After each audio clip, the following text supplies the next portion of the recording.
Hey everybody, and welcome back to another exciting episode of the VOD Squad. This is a show where we talk about streaming technology. This is episode 157, November 6th, 2019. I am Clyde, and today I am joined by Matthew Ross. Hey everybody. Michael Aston. Hello everyone. And Jimmy Trammell. Hello guys. How you all doing? I am doing okay. Aside from a little bit of a scheduling snafu on my end. What? What do you mean? Everything went perfectly smoothly. Yeah, it's all except fine. I'm sitting there, I'm looking at the clock. I was like, oh, I still got, okay, I got an hour to go. Let's get downstairs and get ready. And I come downstairs and I look at my computer and go, wait, how is it almost 9 o'clock? It's not even 8. Yeah, once again, daylight savings strikes and Somehow causes in havoc. the opposite direction, but yeah. Making the assumption that you hadn't changed the clocks, and so you were subtracting an hour. I don't even know. I don't even Cl- know. I was Clyde just sidetracked with forgot something his- else. But Sunday, on the other hand, Sunday I showed up an hour early for that podcast. Or I showed up an hour early for my early time and was like, hey, I'm ready to go. And then I looked at my computer and went, oh, because that time my car lied to me. My car, because I was driving home from the grocery store and I looked at the clock and went, oh crap, I've only got a half hour. So I raced home. I got everything put away. And I come downstairs and then get ready and realize, oh, wait. Oh, was today time change? Oh, apparently I've got another hour to go. So, yeah. Well, we're here. We're starting late because of me, but you know what? No worries. We've got stuff to talk about, right? Well, yeah, we have a little bit. We're going to start this week with a story from Voodoo. You know, we had that news last week that Sony PlayStation View is looking to just go ahead and give up the ghost. And in kind of a similar vein, Voodoo, which is the service by Walmart, is looking to see if anybody out there would be interested in buying their streaming service. This is an interesting. This is a kind of an interesting thing. It looks like we might be seeing a trend of various different streaming providers possibly dropping off after all these new people are entering the market. Is it possible we've actually hit peak streaming? Well, number one, I don't think this is the same kind of thing as the PlayStation. PlayStation was looking to sell off their thing because they wanted out, which they made clear when they announced last week that they're shutting it down. Walmart hasn't done that. This appears to me more of a, hey, we don't have to run this ourselves. If somebody else wants to, I don't think they're going to be shutting it down. Although Ultraviolet did shut down this year. But even if it did, it's just one of those things where how many people were really using it? Yeah, there's obviously a good synergy between Voodoo and Walmart. The idea of buying your physical movies, your DVDs and Blu-rays, and having a digital kind of like locker for them or storage place for them so that you can access them easily from multiple devices.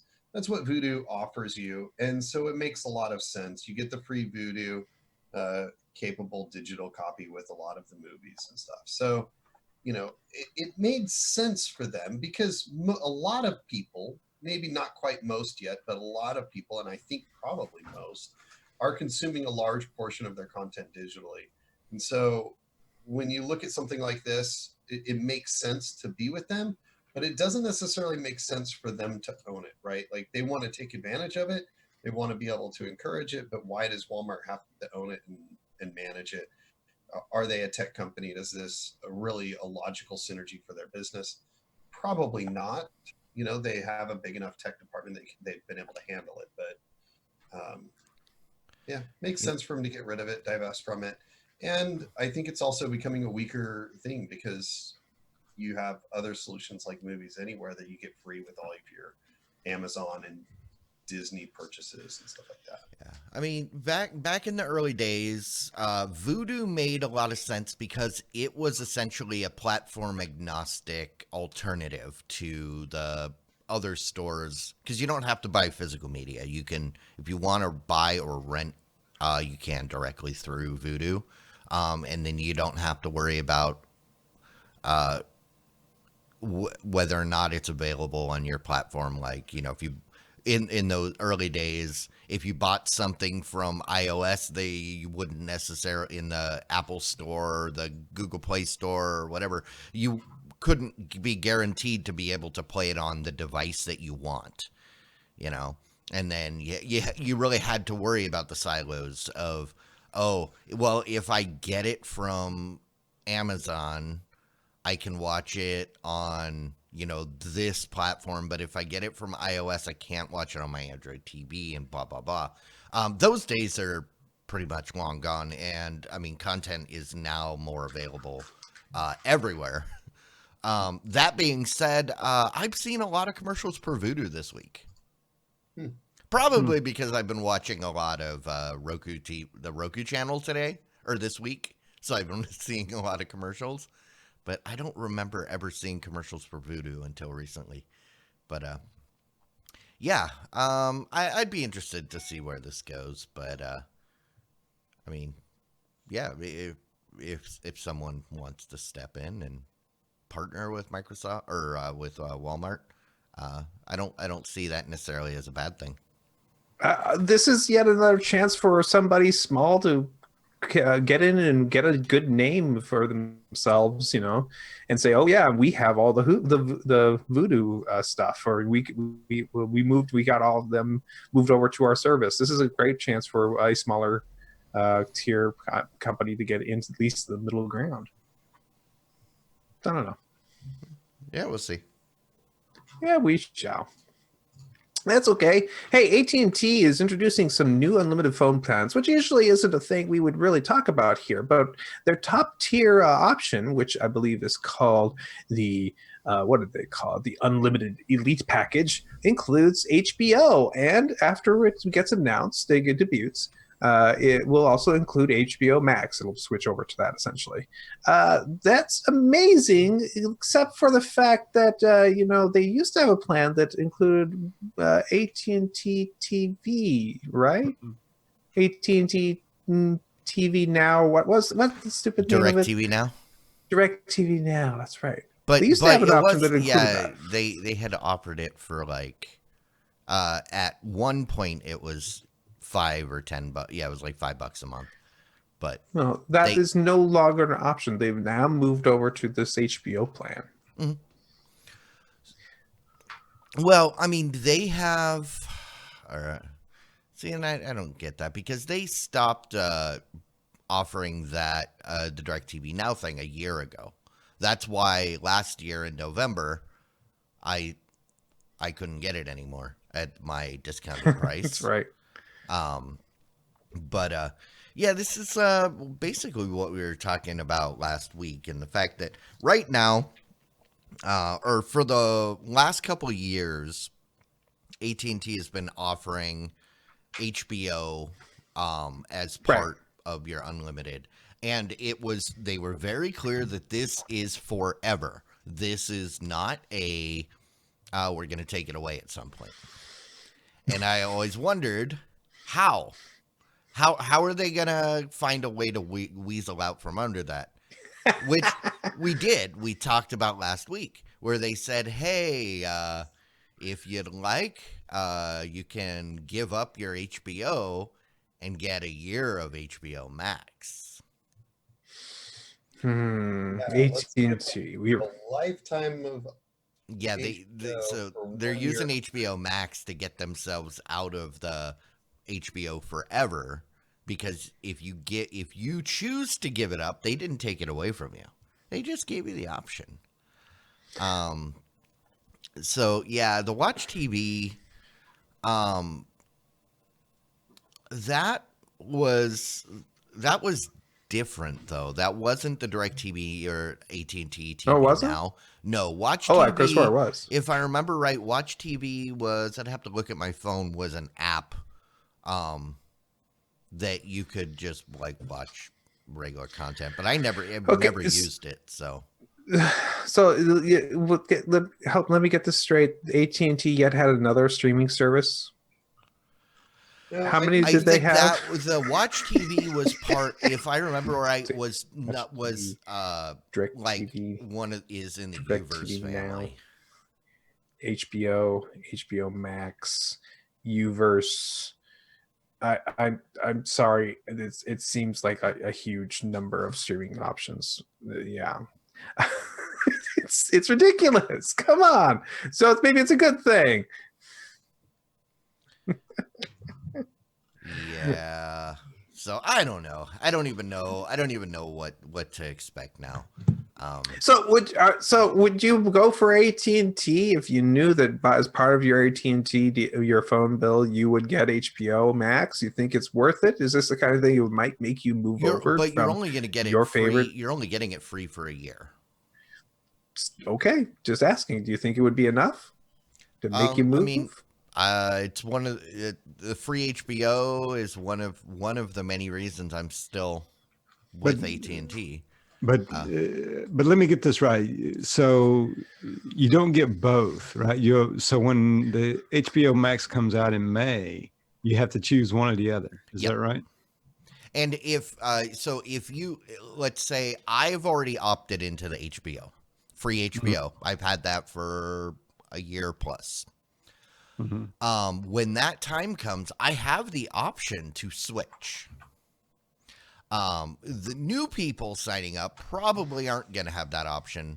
Their only option will be, or they may have an option. You can get free HBO, a year of HBO Max. Because there's also another thing I could choose, like maybe Showtime or what's one of the other ones that they own. But there was something else I could get instead of HBO, but I just stuck with HBO because they don't have enough content that I would ever want to pay for. So I don't know. I like my T-Mobile deal. I get Netflix included in with mine. Yeah, but is it? Seems like they all give you something. Yeah, I mean everybody gives you something. Right. Like Sprint right now gives you Hulu, but again, it's not the ad-free version. It's the regular version, and then I mean there's a catch with all of them. But yeah, I'm wondering if this is not a setup, right? And I'm sure the other carriers are going to kind of follow suit. But I wonder if this is not a setup for the 5G that's coming down the pipe, right? Because you notice in this article here, they do raise your price up slightly. Well, from yeah, I mean, and the prices are always slightly higher. Right. Every time they do a new thing, it's always slightly higher. But yeah, I don't even know anymore. All I know is they tell me that I owe money, and then I go, I'll consider paying you at some point. But it does seem like AT&T is coming up with a lot of choices, right? I mean, they're changing stuff. I mean, to Matt's point, right? All these streaming services they have, I can't remember Verizon, what they do. And T-Mobile's always, when AT&T first started doing this, they said, okay, well, we'll partner up with Netflix and do that. And so then they've been doing that. Well, the difference is that because Verizon doesn't own any actual TV studio, right? Stuff like unless Yahoo has one. Yeah, no. Yeah. Well, there's Yahoo, but yeah, there is Yahoo TV thing coming Yeah. back, but Really? Yeah. True enough. And this is probably the remnants of AT&T buying Direct TV now, or Direct TV, I guess it was. well, and I right? mean, because the HBO deal that I have actually predates the purchase of HBO. Was that 2 years ago? Yeah, or but the was satellite, the satellite TV that they bought, Direct TV, the satellite TV Yeah. provider. But I think ultimately this is a sign of AT&T struggling to keep relevance and to reduce the subscriber loss and the issues that Mhm. right. I mean, they're dealing with they're being attacked on all fronts, right? Like they are having a hard time competing with the different telephone services. Verizon has always competed well with them. They've been neck and neck. But T-Mobile is taking a chunk and having an impact on their bottom line there. Yeah.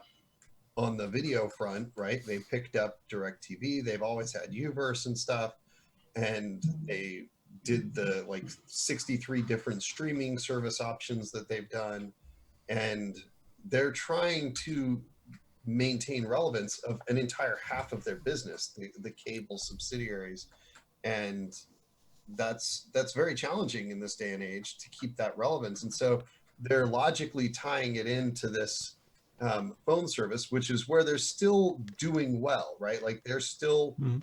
competing with the top three, even though they're getting beat up a little bit by T-Mobile. And by Mhm. beat up, I mean they're taking some hits, right? Like T-Mobile's still way smaller and not as big, but they're being impacted by that. But they're still a leader. Yeah. That's hard. It's harder to say when it comes to all of their videos.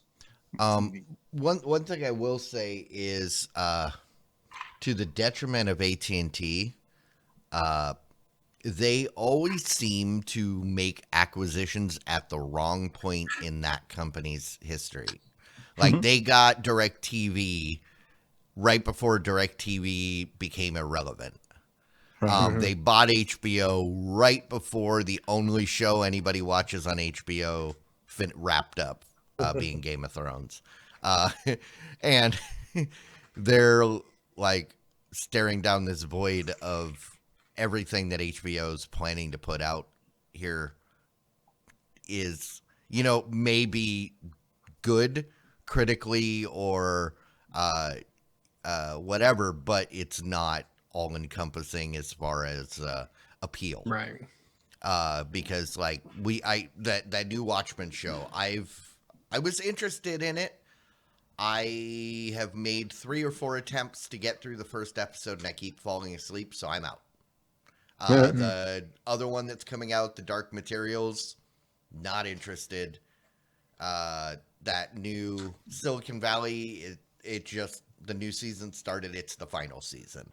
I can't find everything that I watch on there is wrapping up or has wrapped up.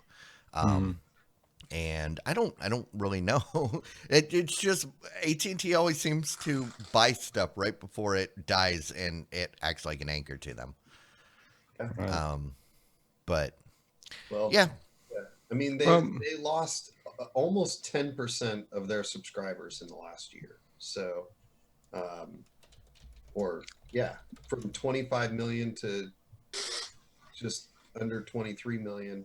So 25 and a half to under 23. So that's 2.5 million, about 10%. That's a big hit, right? Yeah. So this is the kind of thing that they're struggling with. Yeah. And then yet you contrast that to, like, say, I mean, I was about a 14-year AT&T subscriber myself, and then about maybe 5 years ago I switched over to T-Mobile, right? And I stayed with them ever since. And then to contrast that, my internet service is with AT&T, right? And the fiber service that they provide me is very good, and I'm very happy with it, right? I'll probably stay a customer, even though more recently Comcast has decided to compete with them now. They're starting to come out with deals now that's comparable and maybe even slightly better, right? which is good. And I am thinking about going back to Comcast maybe for a little bit to try out that service, right? Um, but but on the home internet front, yeah, I mean they're really doing well. I mean I can't really say anything bad about it at all. AT&T has always been good at pushing packets and pushing signals, so they've Mhm. never had a problem with that. And if they were just, decide, yes, we're a dumb pipe company, that's what we do it better than anybody else, or we think we do, and prove it by actually having awesome service for a reasonable price, I'd be fine. I got no problem with that. Yeah. But they Yeah. want to be everything to everybody, just like everybody wants to be nowadays. So just how it is. Yeah, and I will say, as far as my wireless carrier, there's a reason that they're still my wireless carrier after, I mean, since 2004, so I'm going on 15 years. Right. And I've, as far from a service standpoint, never had a problem and no complaints. And, go back 15 years ago, even then, or back then, it made a big deal what carrier you were on, because it mattered as to whether or not you would have service at any given time. Nowadays it's ubiquitous. But yeah, I'm interested to see what happens. My theory is they're going to end up trying to shed some of the dead weight, like DirecTV and blah blah blah. So. All right. Well, Amazon has been doing their experimentation by making some of their original content available into movie theaters, and they've been having kind of mixed success with that. Some of them have done okay, and they've gotten good response from, and other ones they feel that they haven't been able to get a good amount of money back on it. So, for example, they did Manchester by the Sea, and that did pretty well. But they are looking now to shorten the window between when they release a movie in the theaters and when it becomes available for everybody to see in Prime. Essentially, it looks like they are doing this in a move to be kind of upset the movie theaters a bit, let them know that, hey, you know what? Sometimes it works and sometimes it doesn't, and when we don't think it'll work, we're not going to abide by your rules. So we're going to see some more of these direct from Amazon go directly to Amazon Prime faster than before. Mm-hmm. Well, and I mean, this has been this is the day and date, or the to streaming window has been a heavily contested and debated thing. 90 days. And I know Netflix has really been pushing that issue as well, and doing day and date releases, like what was the El Camino. El Camino was day and date, so it was streaming the same day that it was in theaters. And yeah, like this article kind of makes the point that people are a lot less picky when they watch stuff on their device than if they go in the theater, and I'd agree with that, because it's a whole ordeal to go to the theater, travel. It's a lot of money, whereas you can just turn it on the device. But there are some that you kind of want to see in the theater. Like that Terminator movie that just came out. If it had been day and date, I probably would have saw it in the theater anyway, because for that I want the big screen experience. But it would have probably been a better option to just be able to stream it. They probably would have done much better. Maybe, because I mean, the article points out that Adam Sandler movie with a murder mystery. Yep.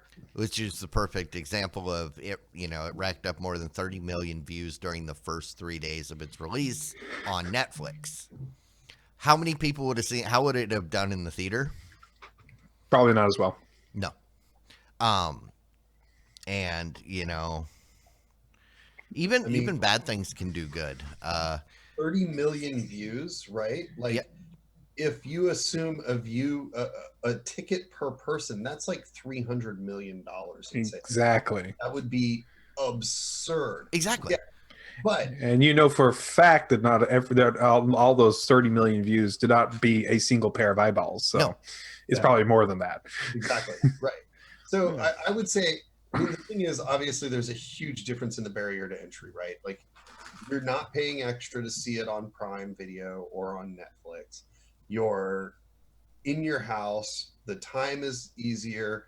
You're comfortable. You don't have the cost of the concessions. You've got your snacks or whatever. Bathrooms are all convenient and stuff. It's like I go to see a movie in theaters, like you indicated, Clyde. I only see specific types of movies in theaters It's the because experience. the cost has to be justified by something. Watching things at home is just as good as, for most things, better for some than a theater, right? But a theater is great for huge, high action scenes that you want to see on a big screen. You want the sound to be shaking you and hear the explosions and stuff. So for me, it's action movies. Anything with a lot of action, I think, is going to be better in a theater than it is going to be in my home. Yeah. Anything that is not action oriented is probably going to be more enjoyable at home than it is in the theater.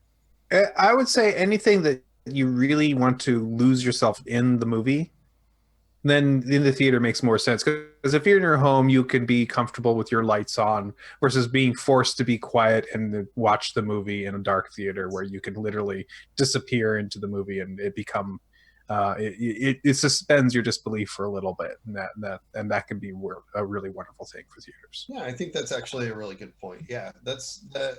For me, it's action movies are the only things that I want to lose myself in, I guess, because I only really enjoy action movies.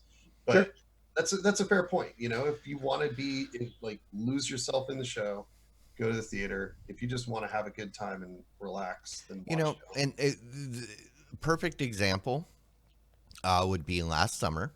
There was a movie that Jimmy was excited about, called Yesterday.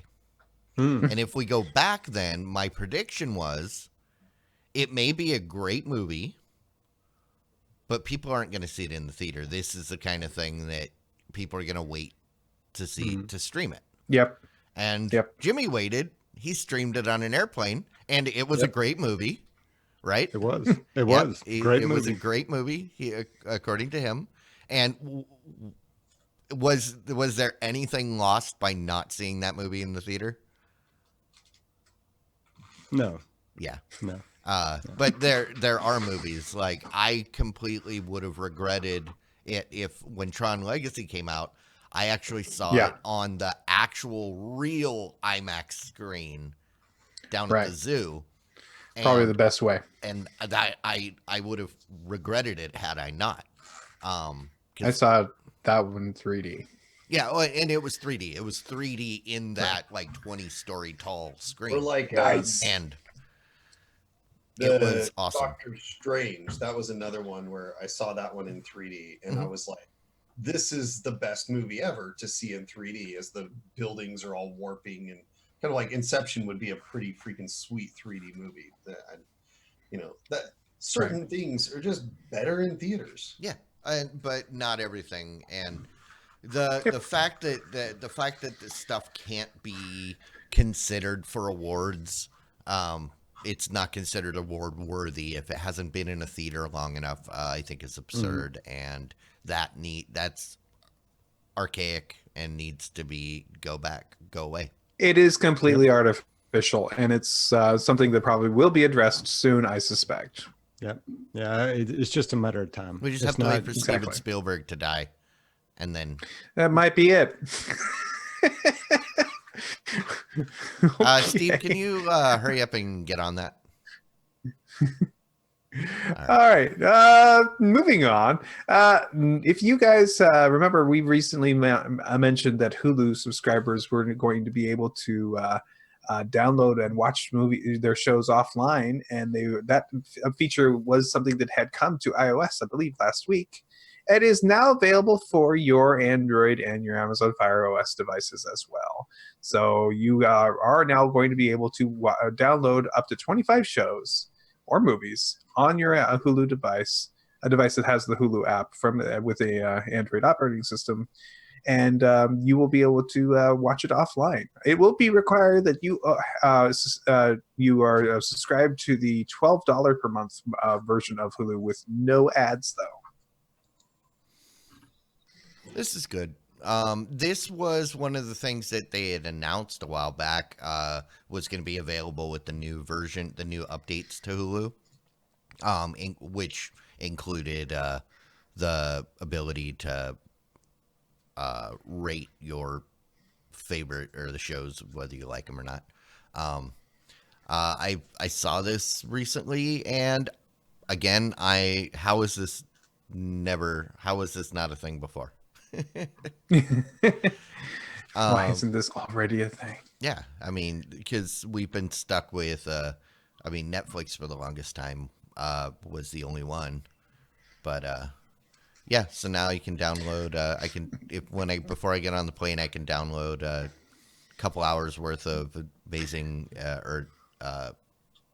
World of Gumball, and then just weird out people like, what the hell is he watching? That's a weird show. It is. It's awesome.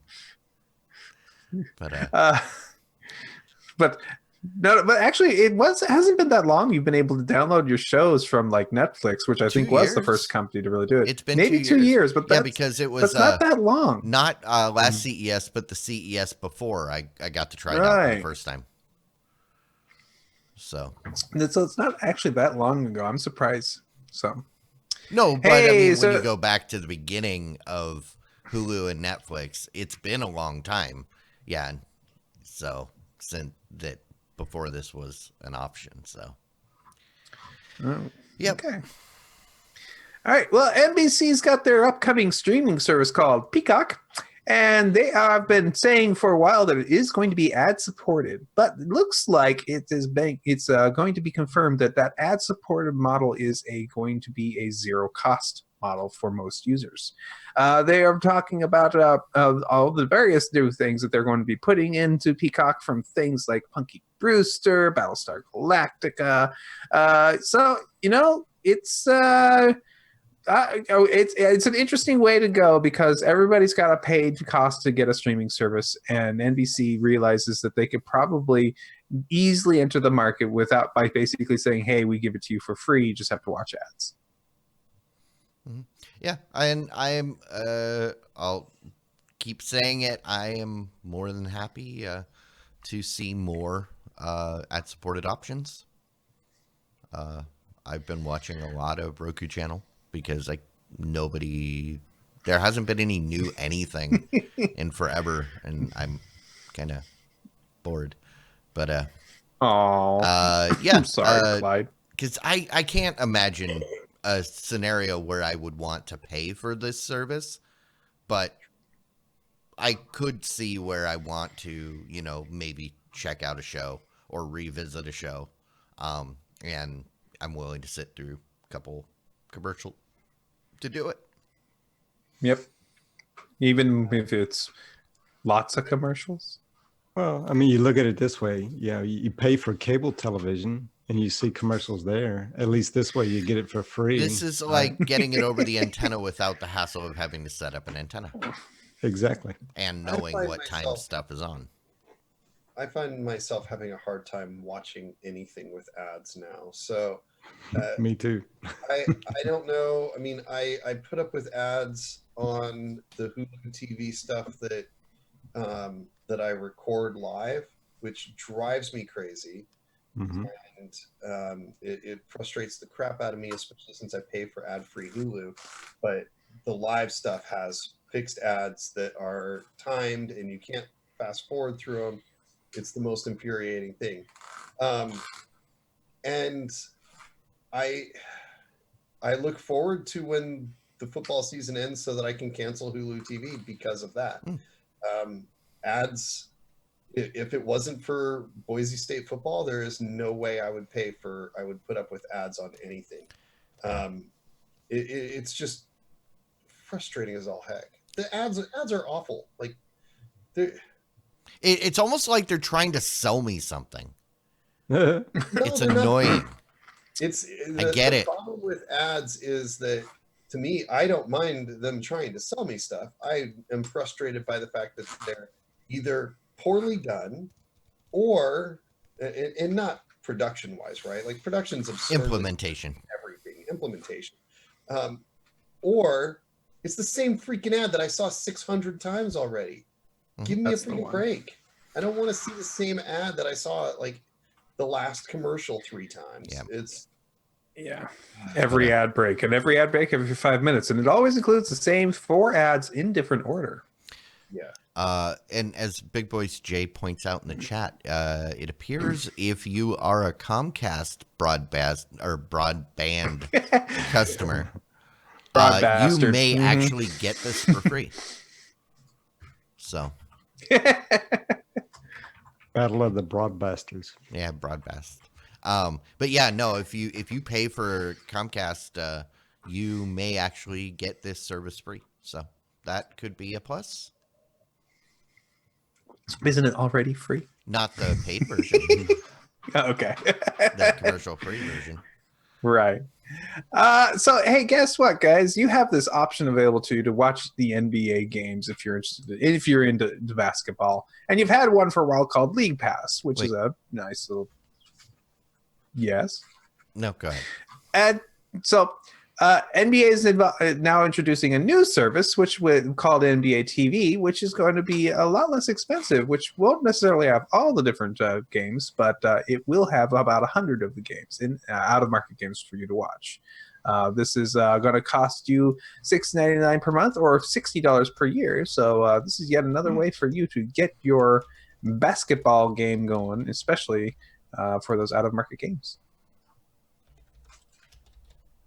It's not a bad deal, I don't think. 100 games for $60 annually. That's not bad. If they put a schedule up and you can see exactly what they're going to show for like most of what they know is going to be played, and so you can see exactly what you're getting, and then I could like say, oh, okay, I'm going to see what I want to see. Then yeah, it totally makes sense. Yeah. Yeah, Oh, okay. no. Does anybody even watch basketball?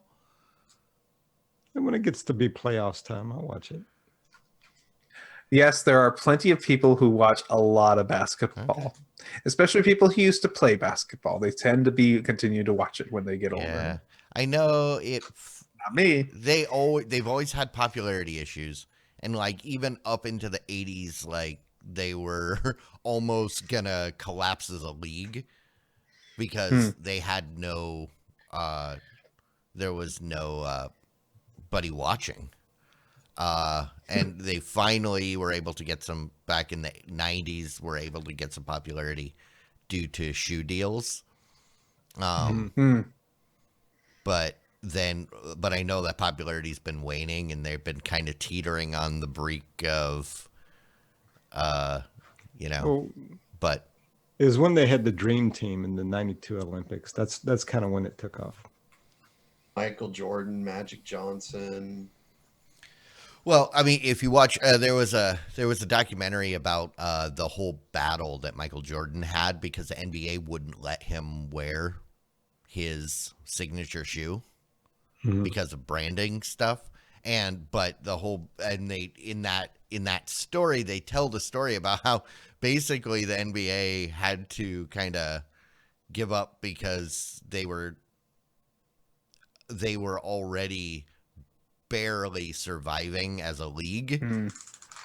They couldn't afford to, because the fans were getting angry, and then but it was because of all the shoe deals resulting from that boosted the popularity of the league. But like I said, that's that popularity I know has been waning. Right. Yeah, I don't know. I'm not going to pay for this. Well, one last question for you is, did you pay for the Stargate streaming service? I considered it, but I never did. Exactly. So they went ahead and this came out with what I think was a brilliant idea, which was simply to, hey, you know what? We have all this Stargate content. It's kind of cool, and we have new streaming services as a thing. We're going to have a streaming service that's just for Stargate. And they've been running it for a little while now, but I mean, well, for almost 2 years. It looks like it's officially going to be coming to its end. Noon Pacific Standard Time on December 31st. The website is going to be taken offline. You will no longer be able to have access to the service, but it looks like much of the content, maybe not all, but much of it is going to be moving over to YouTube for your viewing pleasure. Yeah. I was excited about this service initially because they were putting out new content. They had a new series that they were working on. And then I went in to check it out and found out, they're 5-minute webisodes. And it was just, okay. So I lost interest. This would have been great if I had been, I don't like going back and rewatching stuff. So yeah, I don't know. Sad to see it go, but as long as the content is still available someplace, and there's going to be people that criticize them. Well, you paid a flat upfront fee forever. Well, it was only $20. Mm-hmm. You got 2 years for $20. Yeah, Come on. That's fine. It's not bad. It's not like people bought in for hundreds of dollars and now it's going away. Yeah. Their business model wasn't great to begin with. They were like, yeah. It's like 4 lattes at a coffee shop. Come on, guys. Hey, they got $20 from all 1,000 of the people that were going to give them $20, and it's $20,000. Once you get the money from all the people that are going to give you the money, there's really nowhere to go, right? Plateau. Yeah, I thought it was an ingenious idea. I like the idea of a streaming service that is dedicated to a specific thing. And I know people make fun of the idea of a Star Trek streaming service, but that's what you got with CBS All Access. Mm-hmm. I was going to say, you mean CBS All Access or your Star Wars streaming service called Disney Plus? Yep. That's what it could be. I think it's fun. Or it's a Marvel streaming service. Yeah. Or Disney Princess if you're a Disney princess. Well, won't the Disney princesses be on Hulu? Because they're family friendly. I don't know. Oh, wait, no, sorry. Hulu is the adult, is more adult leaning. Yeah. Never mind, I got that backwards. All right, that's okay. All right. You can be a Disney princess and be on Disney Plus. So it's all cool. And with that is the week's news. So thank you very much. Word. All right. Well, hey, if you enjoy these tasty tidbits that we give you every week, and you are not already supporting us, you should go over to patreon.com/thebotsquad. There's and join the bunch of people that already are supporting us, to which we will be forever in your debt. All right, guys. Should we go ahead and check in with Big Voice Jay? Oh, yeah. Hey, Big Voice Jay, I saw you're in the chat. You ready? I'm going to throw it over to you. All right. Watch as he catches it. Here we go. Welcome to your Red League Movie Draft Minute, presented by DiamondClub.tv for the week of November 4th, 2019. I'm your host, Big Voice Jay. Hey, someone just tried to sell me Supergirl, Wonder Woman, and Jessica Jones. I think they might be a heroin dealer. Let's go to the scoreboard. Team BS with BNS is in last place, still waiting for the first film. Team Movie Party is in fifth place with $4.7 million. Team Gig IO is in fourth place with $52.5 million. Team Mixtape is in third place with $61.1 million. Team Game Night gets $34 million from Terminator Dark Fate, and second place with $121.1 million. And in first place with $484.3 million, it's Team Bot Squad. Well, that's your Stream Team Movie Draft Minute. For up-to-date listings, follow Stream Team Draft on Twitter. Yeah, get another couple weeks. I'm gonna be speeding up here a little bit as JoJo springs forth to a lot more theaters this weekend. Really? How many more do you think it's going to go to? It's going wide release. Oh, it is it? Yeah, as far as Because it's currently at at least another $4 million then. You know what? I did watch the trailer to that. That did look pretty fun. Yep. Everybody that's seen it has said it's an amazing movie. Well, not everybody. I know somebody was like, no. I was like, okay. They were offended. It's like, I okay. think that movie is definitely going to be one of those that is either love it or hate it. I mean, Oh yeah. it's going to be very polarizing from what I see. Oh yeah. Kind of want to see it myself. It does look like it could be thoroughly. This humorous. is a movie that definitely needs to be experienced in the theater. Yeah. Well, I mean, it's not for the spectacle of the movie, but for the crowd. energy of the Experience audience. with the other people. well, judging from the trailer, it looks like it's going to be the new Blazing Saddles. That's the style of movie that it's going for. It's satire and it's witty and yeah. So, And so we have to talk a little bit about Terminator Dark Fate, even though we already announced it. It only made $34 million thus far. That's not even close to the amount of money. That's true. And so it actually may continue to make money. And Maleficent has continued to make money. It's already up to $87 million. I would be ecstatic if Maleficent broke $100 million but I don't think Terminator's got more than another weekend in it. Versus Maleficent, which actually is a kind of a movie I bet you will still be carried through Christmas by those people who really want to go. And I mean, people were actually coming out of Maleficent and saying, "Yeah, you should probably go see that." Yeah, versus people aren't saying that coming out of Terminator. Oh, and everybody said that James Cameron coming back was going to save it. No. Apparently not. I haven't heard anybody that was really terribly excited about it after watching the trailer. So that hurts. And then people that I've talked to that went and saw it. And it didn't help that the main one of the protagonists is the main character from *Halt and Catch Fire*. She's not a very affable character in anything that she plays. It's always kind of hard to watch. Yeah, so we are continuing to do well with Joker. Joker just broke $300 million. So I think it's basically run out of gas at this point. If it's going to trickle in a little bit more.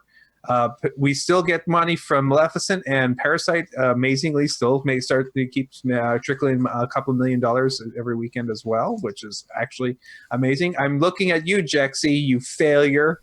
So, what happens if they put out pull a Deadpool and put out a PG-13 version for Christmas? Of what? Joker? Oh yeah, I'd be all for it. We get the money.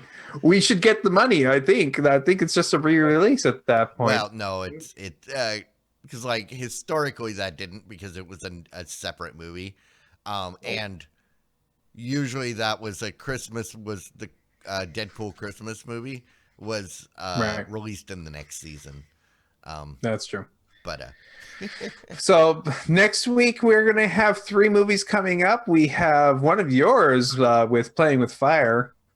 We'll see how well it does versus Last Christmas and of the thing that some people are actually kind of excited about, Doctor Sleep, which I actually don't think is going to make a ton of money, but it no, might make 50 I'm million. actually that's one movie I'm kind of excited about, but that's more of the fan in me being excited Right. because I've seen what they did with it and also the Castle Rock show. Right. There are people now that are able to make good Stephen King stuff. Unfortunately, they didn't hire any of those people when they did Pet Sematary. But then again, that's their fault for touching something that was sacred, that didn't need to be rebooted. At least, but with Doctor Sleep, this It's is not a building. reboot. It's not a rebuild or reboot. It's building directly off the original movie, including. I love the fact that they are leaning on the original movie and not trying to like throw that away or retcon it. No, they're actually referencing using it and footage. bringing it up. Well, I mean, right. it has the references and stuff are there in the Doctor Sleep book because it's a direct continuation. But there, from a filmmaker's standpoint, there's a lot of times people want to like avoid any reference, like visual or anything, to the original work.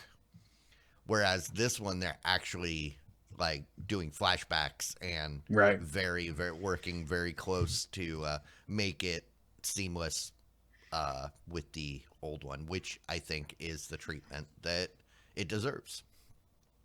So We'll see. yes. Alrighty then, let's get on to some rants and some raves, and then we can shut this mother down.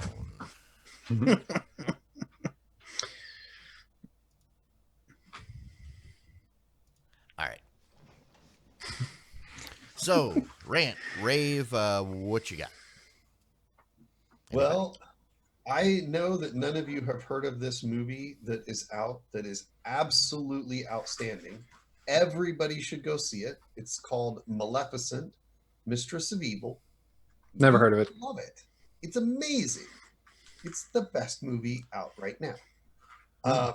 Actually, I went and saw this with my kids on my birthday the other day, and we actually really liked it. Both of the kids enjoyed it a lot, and it was good for the parents. If you've seen the first Maleficent, it is very similar in tone and style. It was actually like you could have just watched them straight through. It would have worked perfectly. It was really good. I enjoyed the heck out of it, and it was great to see in theaters. It's kind of one of those. There's a lot of action, big special effects, and monsters and creatures and stuff, and so it was really good. I liked it a lot. Let me ask you, from when I talked about it previously, did the whole bird people story arc feel tacked on? It didn't really feel very fleshed out or really thought out to me. I thought it was fine. I thought it was a little odd that there was no indication of them, that like she had no idea that they it's just like out of nowhere. Out of nowhere they saved, and then she just goes, "Oh, okay." That was a little bit weird, but it worked. It kind of made some sense. Like they explained why it was the way. Well, they had to come up with a reason, so when she's gone for this period of time, where is she? Yeah. Oh, she meets her long lost bird friends. Yeah. Oh, I thought, okay. I didn't think it felt tacked on. I was a little. I thought it was typical sequel, second movie type thing of bringing in a new thing that you haven't experienced yet in the series or in the movie, and that's what it is. So it's just like most other movies where they go to a different land, they find new characters, they find a new island. You've experienced it with almost every other sequel. It's a new version of the robot, whatever. Or maybe a killer bunny. Yeah. There was one other thing that I was going to ask you about because I want to get your opinion. It was a thing that bugged me, but we'll do that post show. Okay. Where because it could potentially be a spoiler. Anything else? No, that was it. All right. Who's up? Anybody? I'll go next. Okay. I'll go next. So the Apple TV Plus launched on November 1st. That was last Friday. What is this? Yeah. The Apple TV Plus streaming service launched Plus what? That's just the name of it. Oh, that's a terrible name. Apple TV Plus, right? But anyway, so it launched. I traveled over the weekend, so I didn't really get a chance to see much except for just one of the shows. It was the morning show. I did finish the 3 episodes that are out right now. Matter of fact, I finished the 3rd episode just before the show tonight, and I like it. It was entertaining. It keeps you interested in the story. I thought it kind of started off a little bit slow, but then picked up speed, pretty quickly. I don't know. I mean, it's really interesting. I think it's very entertaining. The question I guess a lot of people would ask is like, yeah, okay, so they got a good show out there, but is it enough to keep you, paying once the free subscription is up after a year? Well, I mean, it's too early to say that right now, right? Because I mean, it's just getting started. There's not enough content there to really make that assessment, right? But the morning show was really good. I am also going to, once I think next up I'll probably watch C. That's the one with Jason Momoa in it, and the one that I'm kind of saving for last of those new shows is For All Mankind. That's the one I'm really most excited about seeing. But I wanted to check out a couple of the others first before I get into that one. Right. It's probably a good idea to save what should be the best one for last, I suppose, because then you would, if you were to do the reverse and all the other ones were bombs, you'd be exactly right, Matt. That's exactly the reason why I'm doing it, because so I picked the morning show thinking that I don't know. I mean, because looking at the trailer now, it was like, yeah, I don't know. I'll give it a try and see. Right? Yeah, I was very skeptical about it. But I have to say, after watching it and all, it's really the Steve Carell character, right? And I don't want to give it away. Is it a very anything. Steve Carell character? Because he has like one character that he likes to play. That's the thing. It is not. Okay, good. It is not. Right? Oh, because I am a big fan. I really like Jennifer Aniston. And I know I'm one of the few people on the planet that will say I like her, and a lot of the stuff that everybody says is bad. Yeah, I'm a fan of hers as well.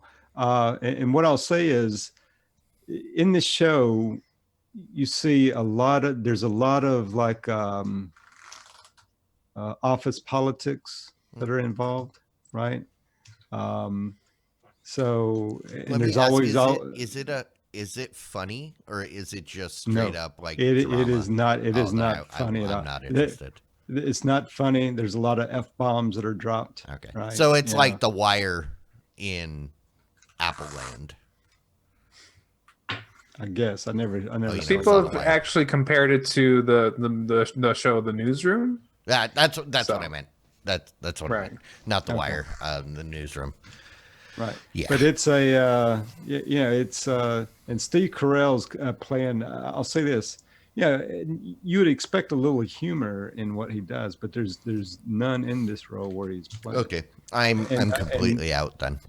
And then so it's interesting to see him play that, because you're right. He's always been typecast to just one thing, right? And in this show he's outside of that.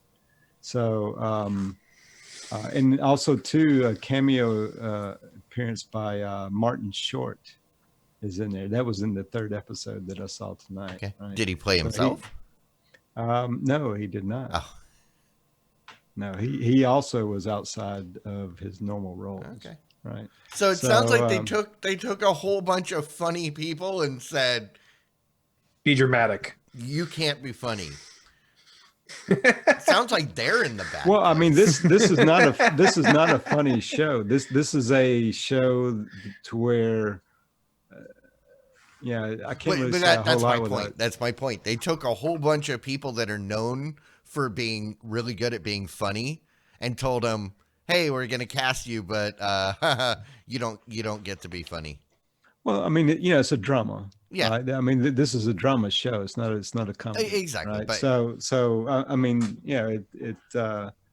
I mean, and I think all comedians aspire to do something outside of comedy. Even Robin Williams played drama movies.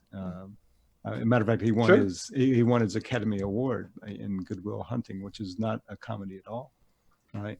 So, how do you like them apples? So, but I have to say, it's this was the one that I thought might be the weakest of those top 3 shows coming out, and I gotta say, it was pretty strong showing for what I thought would be the weakest. All right, rock on. Cool. I gotta tell you guys a story. Mm-hmm. I was happened to be very close to my Comcast store. They have a little store where you can go in and you can, ask, get, say if you have a problem or you want to upgrade or whatever.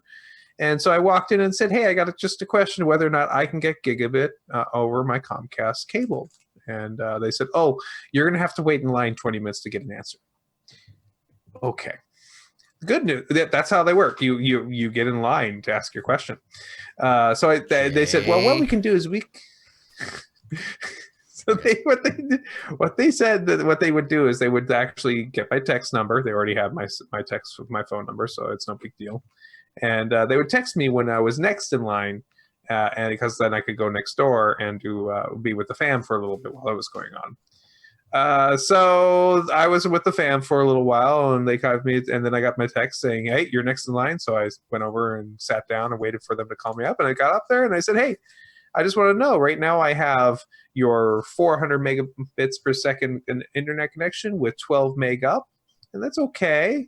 But what can I get I just want to know, can I get the gigabit connection for with 35 megs up?" And they said, she punched her numbers in her thing and said, "Yeah, you can. And I see you're paying for unlimited. So if you, instead of using your own cable modem, use ours, we'll cut that unlimited cost in half, because they actually make you pay a $50 a month to get unlimited, which is a lot. But so I get to basically a discount by going to their modem, and their modem is a DOCSIS 3 modem, which it's their advanced.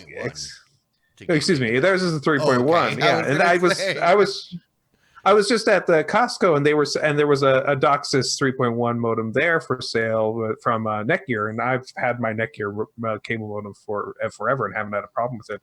And they had one there at Costco, so I was like, well, I could go buy that. And said, no, but if you buy it, you don't have to buy it. We give you one for free, and you get unlimited, and you can cut that unlimited cost in half. So basically, it was go get an upgrade from 400 megabit to gigabit for just a couple extra dollars a month. It's like, okay, I'm willing to try that.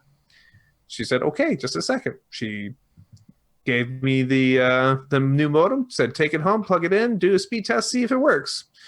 So I took it home, plugged it in, figured out how to turn off all the stupid features and make it a dumb modem. I'm glad that feature's there. Thank you very much. You weren't allowed to do that for a long time. That function is built into. You have to go find it inside the settings and turn it on, but it is there, and it just becomes a dumb modem. And my PFS firewall gets the IP address, not some double natted crap. Anyways, and so I get connected, and it's like, great, let's do a speed test. And my upload speeds are almost 40 megabits per second. Good job, Comcast. My download speeds are about 120. That's probably because of your PFSense. No. No? Pretty sure it's not.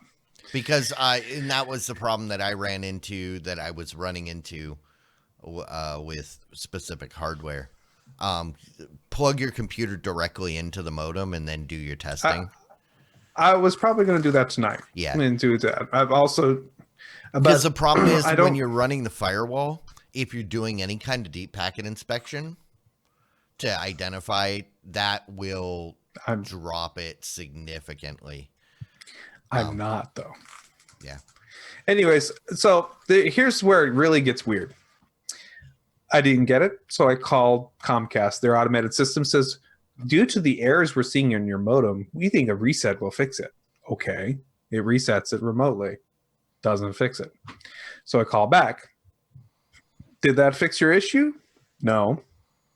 I get tech number 1. Tech number 1 says, oh, okay, pull the power on it and then try again. So we pulled the power on it. And it didn't work. That's weird. Okay, hold on. We'll get back to you. Okay, get back to me. Tech number 2 calls me. Hey, I want to just try a couple of things with this. Is that okay? Yeah, that's fine. They reset the modem a couple more times, ask me some questions, make sure I do a couple things, make sure it's right. Still no difference. Okay, why don't we schedule a tech to come out? When are you home between 8:30 in the morning and 5 in the afternoon? I said, I'm working that whole time. I can't do that. Oh, how about Saturday? We can do Saturday. Great. Get a call from tech number 3. Tech number 3 says, oh, this was sent to a higher level tech, and we did some things. We think we fixed it. So I run the speed test again. Nope, it's not fixed. You guys still getting 120, 130, not around that area. I should be getting 800, 900 plus. That's interesting. Okay, hold on. I'll call you back at 6 o'clock tonight. Tech number 4 calls me tonight, 6 p.m. This guy is obviously very much not native speaking. Has me go through all the steps I've already gone through before. I tell him that I've already done all this, but I know you have to have me go through all these steps because it's what you're supposed to do. So I'm happy to do it, but here we go. They tried it again. He had me clear my browser's cache because somehow that's supposed to fix things. At which point he goes, yeah, you better make sure that technician comes out on Saturday. Finally. So I have much better up speed now than I had before. So yeah. And the reason I pointed that out was because a lot of times specific devices will have, depending on the settings you have set, will have lower throughput than you think they would. And I understand, but I know it's a gigabit card on both sides of that firewall there, and I was getting high on my old modem. I was getting 400 megabit down on the PFSense firewall. So it's okay. We'll figure it out. The whole issue that I was having, that's similar to the issue I was having here with Mediacom. When I was behind their modem with my Ubiquity stuff, I was not able to get more than 200 megs.